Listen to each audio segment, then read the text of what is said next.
அனைவருக்கும் வணக்கம். தேர்தல் களம் சூடு பிடிக்க ஆரம்பிச்சிருக்க நண்பர்களே. இன்றைக்கு நம்முடைய முன்னாள் முதல்வரான தற்போதைய எதிர்க்கட்சி தலைவரான திரு எடப்பாடி பழனிசாமி அவர்கள் தன்னுடைய சுற்றுப்பயணத்தை துவங்கி இருக்கிறாரு. கோவை மேட்டுப்பாளையத்திலிருந்து தன்னுடைய பயணத்தை துவங்கி இருக்கிறாரு. மேட்டுப்பாளையத்திலிருந்து இப்பொழுது அப்படியே மெல்ல மெல்ல நகர்ந்து இந்த ரோட் ஷோ ஆனது இப்பொழுது கோயம்புத்தூர் நகரை நோக்கி வந்துட்டு இருக்கிறாங்க நண்பர்களே. என்டிஏல ஏடிஎம்கேவும் பாரதிய ஜனதா கட்சியும் பிற கட்சிகளும் இணைந்து ஒன்றாக நின்று நாங்கள் ஒரு ஃபோர்ஸாக போராட போகிறோம் அப்படின்னு மக்களுக்கு உணர்த்தும் விதமாக திரு எடப்பாடி பழனிசாமி அவர்களுடைய இந்த ரோட் ஷோவை, இந்த பயணத்தை துவங்கி வைக்கிறதுக்காக அதில் பாரதிய ஜனதா கட்சியுடைய நயினார் நாகேந்திரன் அவர்களும் நம்முடைய மத்திய அமைச்சரான திரு எல்முருகன் அவர்களும் கலந்துக்கிறாங்க. இது இரண்டு கேடர்களுக்கிடையே அதிமுக மற்றும் பாஜக தொண்டர்களிடையே ஒரு நல்ல ஒருங்கிணைப்பை ஏற்படுத்தணும் அப்படிங்கிற ஒரு நோக்கத்தோடு அவங்க செய்கிறாங்க அப்படிங்கிறது நமக்கு தெளிவாக புரியுது நண்பர்களே. தற்போதைய சூழ்நிலையில் தமிழக மக்கள் ரொம்பவுமே ஆளுங்கட்சிக்கு எதிராக வெறுத்து போயிருக்கிறாங்க. எங்கே பார்த்தாலும் பிரச்சனைகள், கொலைகள், லாக்அப் கொலை, தீராத பிரச்சனைகள், அதுவும் இந்த ட்ரக்ஸு ப்ராப்ளம்லாம் நம்மளால் கற்பனை கூட பண்ண முடியாத அளவுக்கு அவ்வளவு மலிந்து போயிடுச்சு நண்பர்களே. டாஸ்மாக் பிரச்சனையை விட இன்றைக்கு இந்த போதைப் பொருள் பிரச்சனை பெரும் பிரச்சனையாக வெடிச்சிருக்குது. அது மட்டும் இல்லை, எல்லா வகையிலையும் மக்களை போட்டு படுத்து எடுத்திருக்குது இந்த திமுக அரசு அப்படிங்கிற தெளிவாக நாம் ஒவ்வொருவரும் உணர்ந்து கொண்டிருக்கிறோம். நம்ம வீடு எந்த சைஸாக இருந்தாலும் சரி, நம்ம வீட்டுடைய சொத்து வரியிலிருந்து ஆரம்பித்து அதற்கு பிறகு நீங்கள் பெண்களுக்கு பஸ்ஸு இலவசமாக கொடுக்குறேங்கிற பேரில் கொடுத்துட்டு இந்த பக்கம் ஆண்களுக்கான பஸ் டிக்கெட் விலையை கூட்டுறது, பால் விலையை எத்தனை தடவை கூட்டிட்டாங்கன்னு யாருக்காவது கவுண்ட் இருக்குதா சொல்லுங்கள். அதே போல் மின்சார விலை, அதாவது கரண்ட்டு சார்ஜ் விலைன்னா இன்னதுன்னு கிடையாது, அப்படி ஏற்றி வச்சுருக்கிறாங்க. இது எல்லாம் பத்தாதுன்னு மறைமுகமாக பல விஷயங்களை ஏற்றியிருக்கிறாங்க. நான் நேற்று கூட பேசும்போது இதை சொல்லிட்டு இருந்தேன் இல்லையா, நம்மளுடைய ப்ராப்பர்ட்டி டேக்ஸை, அதாவது ப்ராப்பர்ட்டி டேக்ஸை ஏற்றுறதுங்கிறது ஒரு அரசாங்கம் வந்த பிறகு ஏதோ ஒரு சமயத்தில் தான் ஏற்றுவாங்க அப்படிங்கிற பார்த்துருக்குறோம். ஆனால் இந்த அரசாங்கமோ, திமுக அரசாங்கம் ஆட்சிக்கு வந்த உடனேயே ப்ராப்பர்ட்டி டேக்ஸை அப்படியே டபுள் பண்ணாங்க. கமர்ஷியல் டேக்ஸ்லாம் பார்த்தீங்கன்னா டபுள் ஆகிடுச்சு.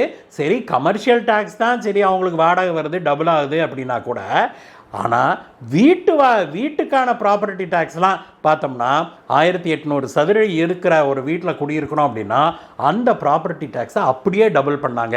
இதையெல்லாம் கேட்கறதுக்கே ஆள் இல்லையா அப்படிங்கிற அளவுக்கு மக்கள் வெறுத்து போயின்னு கூட சொல்லக்கூடாது, கொதிச்சு போய் இருக்கிறாங்க இன்னைக்கு அப்படின்னு தான் சொல்லணும் நண்பர்களே. இந்த சூழ்நிலையில் தான் பாரதிய ஜனதாவும் அதிமுகவும் கைகோர்த்திருக்கிறத பெருவாரியான தமிழக மக்கள் வரவேற்கிறாங்க அப்படின்னே நாம் புரிஞ்சுக்கொள்ள முடியுது. அதே சமயத்தில் அதிமுக தொண்டர்களும் பாரதிய ஜனதா கட்சி தொண்டர்களும் என்டிஏயில் இருக்கிற பிற கட்சிகளுடைய தொண்டர்கள் எல்லாருமே இணைந்து ஒரே ஃபோர்ஸாக இந்த தேர்தலின் போது பணி செய்தால் மட்டும்தான் திமுகவை பலமாக எதிர்கொள்ள முடியும். அதுவும் உடனே தோக்கடிச்சிட முடியும்னா நம்ம சொல்ல முடியாது. ஏன்னா மேத்தமெட்டிக்ஸ் கால்குலேஷன் அந்த பக்கம்தான் இருக்குது இல்லையா. ஓட்டு பெர்சன்டேஜ்லாம் கூட்டி பார்த்தோம் அப்படின்னா அது திமுக கூட்டணிக்கு சாதகமாக தான் இருக்குது. அப்படின்னாலுமே கூட மக்களுடைய மனதை யாருமே ப்ரெடிக்ட் பண்ண முடியாது அப்படிங்கிறதான் உண்மை. அதனால் மக்கள் கொதிச்சு போய் இருக்கிறாங்க. அதற்கு தகுந்தாற் போல் அதிமுகவும் பாஜகவும் ஒன்றிணைந்து என்டிஏ கூட்டணியில் இருக்கிற அனைத்து கட்சிகளும் ஒருங்கிணைந்து அவர்கள் ஒன்றாக நின்று ஒரே சக்தியாக நின்று பணியாற்ற வேணும் அப்படிங்கிறது தான் இந்த பயணத்தில் பாரதிய ஜனதா கட்சியுடைய உயர் தலைவர்கள்லாம் கலந்துக்கிறது காட்டுது அப்படின்னு நாம் சொல்லணும் நண்பர்களே. பாஜகவுடைய தமிழக தலைவரான திரு நயினார் நாகேந்திரன் அவர்கள் இந்த ஊர்வலத்தை துவக்கி வைத்து அவர் பேசியிருக்கிறாரு.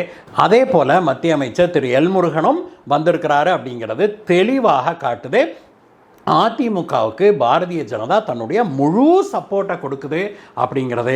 இந்த சமயத்தில் அதிமுக குறிப்பாக நம்முடைய முன்னாள் முதல்வரான திரு எடப்பாடி பழனிசாமி அவர்கள் ஒரு விஷயத்தை மனதில் வச்சுக்கிட்டு காய் நகர்த்த வேணும். அது என்ன அப்படின்னா, அதிமுகவுடைய வாக்குகளை அவர் முழுமையாக அந்த கூட்டணி கட்சிகளுக்கு எந்தெந்த இடத்துல கூட்டணி கட்சிகள் நிற்கிறாங்களோ, பாரதிய ஜனதா கட்சி ஆகட்டும், அல்லது பாட்டாளி மக்கள் கட்சி நிற்கிறாங்கன்னா பாட்டாளி மக்கள் கட்சி, அல்லது பிற கட்சிகள், சரத்குமார் நிற்கிறாரா சரத்குமார் கட்சி, வேற எந்த கட்சி நின்னாலும் சரி, அந்த கட்சி வேட்பாளருக்கு அதிமுகவுடைய வாக்குகளை அப்படியே டிரான்ஸ்ஃபர் பண்ணி கொடுக்கறதுக்கு நம்முடைய எடப்பாடி பழனிசாமி அவர்கள் பணியாற்ற வேணும். அந்த குறிக்கோளை மனசில் வச்சுக்கிட்டு அதிமுகவை அவர் வழிநடத்த வேணும் அப்படிங்கிறது தான்.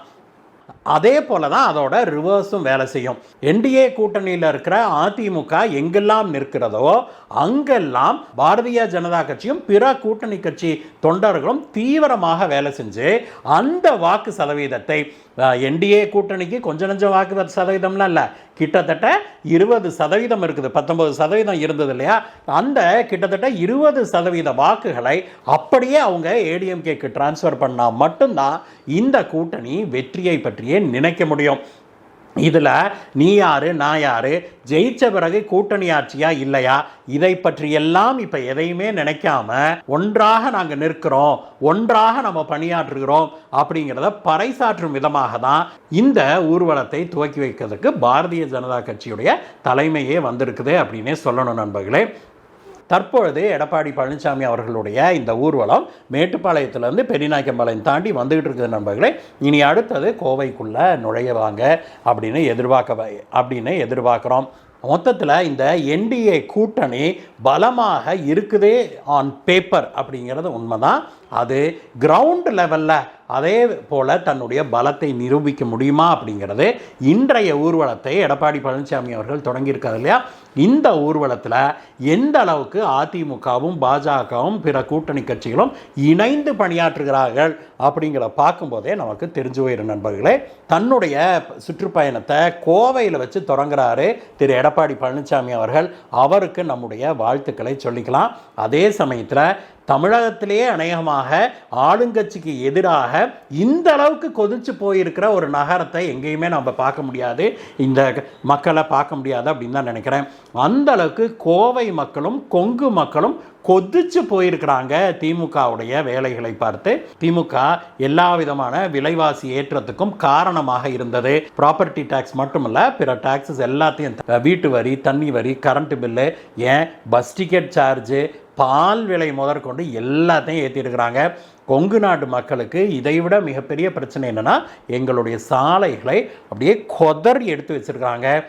உலகத்திலேயே ஒரு பெருநகரத்தில் டிராஃபிக் லைட்டே இல்லை அப்படின்னு சொல்லலாம்னா அது அநேகமாக கோயம்புத்தூராக தான் இருக்கும் நண்பர்களே. அந்த அளவுக்கு ஒரு கேவலமான ஒரு சிஸ்டத்தை இம்ப்ளிமெண்ட் பண்ணி வச்சுருக்கிறாங்க கோயம்புத்தூரில். நீங்கள் வண்டி எடுத்துக்கிட்டு எங்கேயும் போக முடியாது.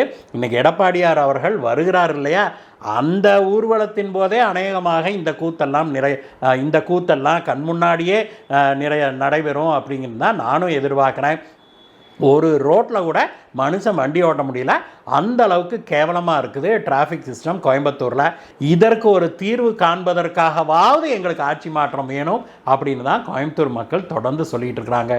எது எப்படி இருந்தாலும் நண்பர்களே, இப்பொழுது லைவாக எடப்பாடியார் அவர்களுடைய ஊர்வலம் போயிட்டு இருக்குது நண்பர்களே டிவியில்.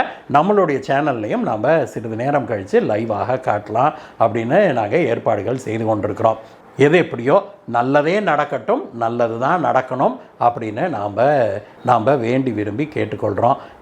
நல்லது நடக்க வேணும், தமிழகத்தில் ஒரு மாற்றம் வர வேணும் அப்படின்னா அது மக்களாகிய நம்முடைய கையில் தான் இருக்குது அப்படிங்கிறதையும் நாம் மறந்துவிடக்கூடாது. இந்த வீடியோவை பற்றிய உங்களுடைய கருத்துக்களை சொல்லுங்கள் நண்பர்களே. மீண்டும் உங்களை வேறு வீடியோ சந்திக்கிறேன் கைஸ். Bye bye.